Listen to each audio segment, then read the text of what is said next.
You know what really pisses me off? Is this whole interweb full of people trying to defend being pro-choice. Okay? I'm not here to even talk about abortions. Well, I will go into that.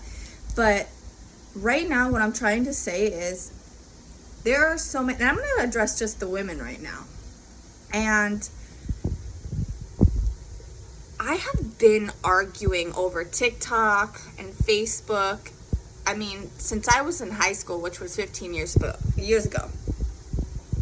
There are women literally defending pro-choice, and they have no argument other than that the fetus is not a baby, and that the baby is taking resident in her uterus without her,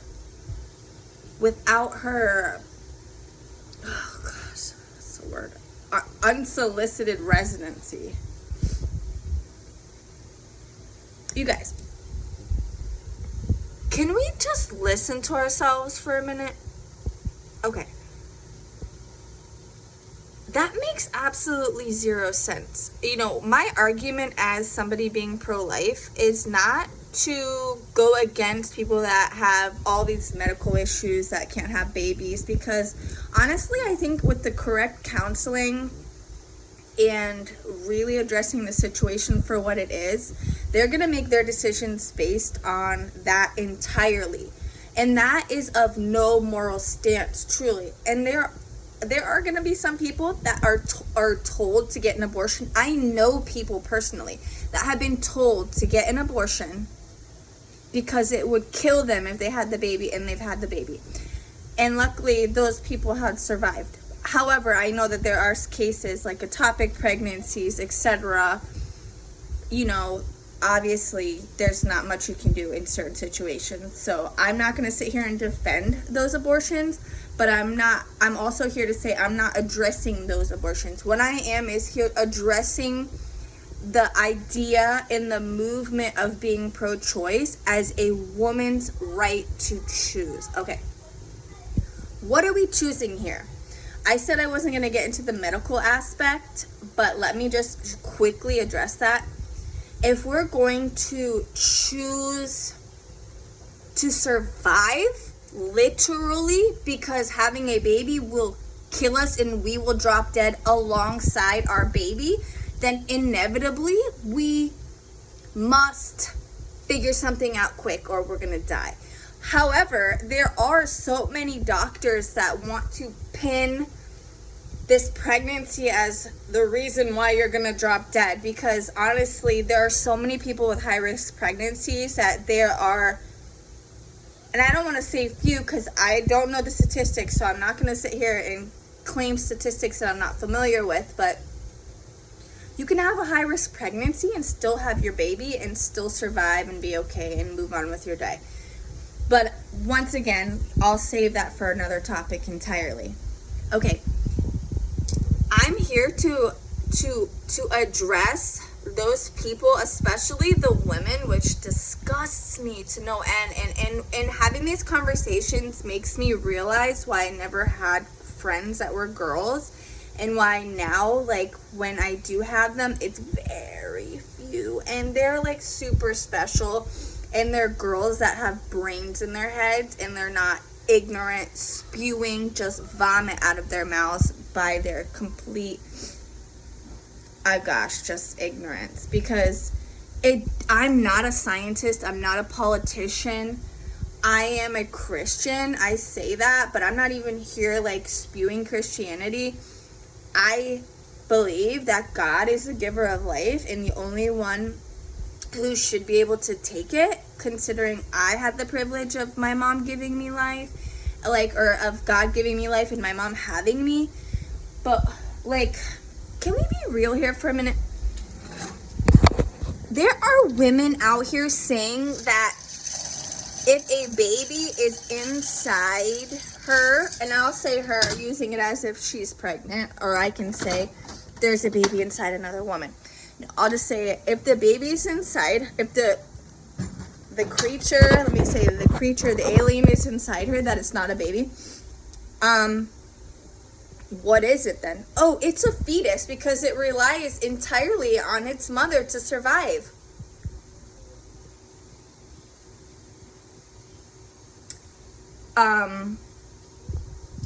Yeah, that's kind of how it works. That's kind of how childbearing works. You're bearing a child. You're not fetus bearing, you're bearing a child. And that's generally how it works. I mean, hence like our belly buttons and our umbilical cords, or, you know, laying eggs and like surviving in your yolk forever and having your mother sit on you or keep you warm, or, you know, the ones that can just survive. However, no one just pooped out after having not been like protected by their mother. Like, that is what mothers are for. That's what our sexual organs are for. Our sexual organs are not to just go open our legs and have sex for pleasure, although all that is fine and dandy. That's not why we have sexual organs. Our sexual orientation, our sexual rights are entirely different than the functions of our sexual organs. Our sexual organs are the penis, the vagina, the testicles, the uterus, the ovaries, and all of those goodies in between, okay? That's why we have vaginas, ladies, and that's why men have penises. So that the man can put the penis in the vagina to get the woman pregnant. I can make out all I want and have a sexual fiasco, but that is not gonna bring forth a child, okay? Sex is for childbearing. Yes, you can have sex for pleasure. And you can even choose to not want to have children and to use your vagina and penis for sex only. Okay, that's fine. So what happens if you don't want a child, but you want to have sex with your sexual organs and you get pregnant? Good question. I'm asking the same question. I don't know what to tell you other than please have your baby. And for those of you that choose not to have your baby, can you at least address the truth, which is you're taking the baby out of your womb by killing it? And I know murdering sounds so harsh and so much like propaganda. It's true though. I don't even need to say that though. I can say the word kill. I can say killing your baby, ending your baby's life, stopping your baby's heartbeat, burning your baby alive, slaughtering your baby alive. What else is it? It's not a day to take off work and go to Starbucks after. Like, it's not a nonchalant decision. It is a major decision. Some of you want to say that your baby at 6-8 weeks is just a clump of cells. But did you know that at, 8 weeks? Once again, you can look it up yourself. 8 weeks, the baby has a heartbeat. The heart begins to pump and the baby has its own circulation at 8 weeks. What clump of cells has a heartbeat and its own circulation? That bears the DNA of a human being that already genetically has a sexual, I don't want to say gender because I'll get attacked for saying gender, but gender, male or female, or something in between if you want to claim. At conception, the egg is fertilized and life begins, okay? Life begins at conception. And I know there are so many people that want to sit here and say that it's not a baby, it doesn't have feelings, blah, blah, blah. This is really more just a moral situation in our culture. What other species kills their child inside their womb? Like, do you see dogs going around, like, throwing knives under their mates, like, private parts to kill the baby?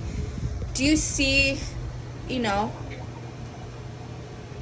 animals squashing their eggs? Do you, like, see gorillas fist fighting over, like, each other's wombs? Like, we are sick in our heads to think that this is normal. It's not normal. And once again, I might sound very one-sided, which I'm okay with because I am one-sided. I've had a high-risk pregnancy twice. I've had a very complicated pregnancy with my son, who's right here in front of me, who I was told probably wouldn't live during pregnancy. I was told to get amniocentesis. I was suggested to have an abortion. I was told he was going to have Down syndrome. He was going to have all these problems. He had a cystic hygroma. He was born with a congenital heart defect. My kid has had 2 heart surgeries. He's fed with a G-tube. He has a chromosome difference called USP7. He is... Hi, I love you. I do. I love your smile. I can't imagine my life without you, babe. Baby. Wanna see this cute boy? Hi, cute boy. Yeah. So if I would have followed my doctor's orders, I would not have been able to see my son. I would not have gone through all the hardship with him. I would not have seen him suffer the way that I've seen him suffer. But he's thriving, okay? He's thriving. And he might be developmentally delayed, but he's so amazing. Please do not limit yourselves by, oh, your kid has Down syndrome. Let's abort him. Oh, your kid has this. Let's give your child a chance. You only live once. YOLO, you only live once. This child is given an opportunity to live once. We're all going to join this earth. We're all going to suffer in our own ways. We're all going to die one day. Like, why are you taking away that privilege from your child when you yourself have been given that privilege by your own mother? And maybe your mother put you up for adoption. Maybe you were adopted. Maybe your life sucked. Maybe you don't want the same life for your kid as you had for yourself. I love you, cheese. Can you see your teeth? Show mommy your teeth. Show me cheese. You're so silly. You're so silly. Maybe you don't want that for yourself. But you know what? Having an abortion is not going to stop that generational oppression over your life. It's not going to stop that. Okay? Going to a counselor, making friends that are going to encourage you, go to church, go be part of a community.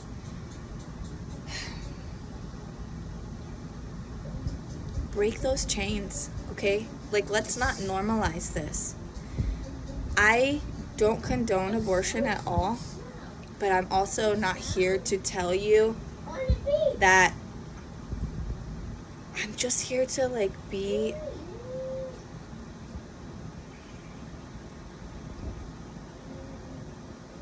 like, since when do we look at our pregnancies as a curse? Since when is it a 50-50 chance for our child to be wanted or unwanted, kept or not kept, an accident or on purpose? Why is this becoming normal? And why has it been normal for so long? And I think the law is like the law that's been passed in Texas, where someone is not allowed to have an abortion after 6. You okay? Good job. I think it's just the beginning of helping people realize that this is a major decision. And it's not to be taken lightly. I have read statistics today that says 70,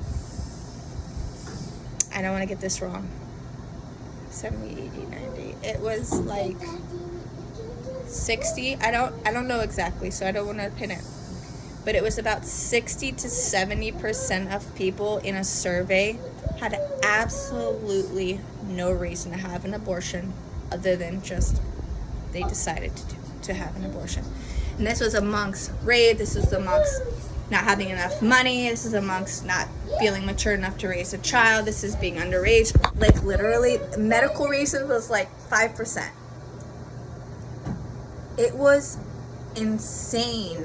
The statistic and the percentage was so ridiculously high for people having abortions for absolutely no reason.